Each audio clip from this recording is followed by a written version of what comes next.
舀姜下热锅。这是林芳妹累积30年的利落，一个小范围内看顾炉火，忙得数不清多少来回。走到台北了。你说这样来来回回走到台北了哈？大火旺红，蒸熟的板条薄得像纸，对折叠起也像毛巾，所以昔日称作面帕板。不假机器的软 Q 口感，阿婆的手工板条，店家没预定肯定项羽。人家有吃会比较看看什么样做的好吃，他们知道啊。姑姑的手工板条理所当然成了侄儿小吃店的招牌。切成与众不同的超细板条，不需久煮，也更容易吸附酱汁。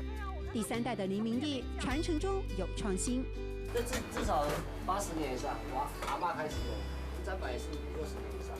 店里没价目表、没菜单，是因为熟客多。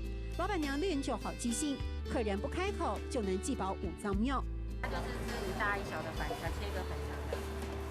煮熟的板条加油葱酥，加点酱油就很美味。那橄榄吗？要不要加辣？一点点就好，一点点就好。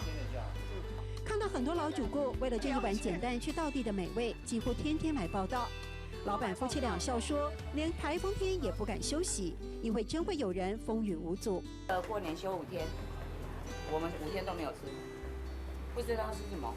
这一会儿，老板娘还忙着分装生食，是有人专程要带回台北，满足游子的胃。就是他包去台北有没有自己煮啊？我们今天就包了30-40碗。老店铺好手艺，不夸口传香千里远，却也在地风光数十年。有是那么一滴滴的就好，有是那么一滴滴的就好。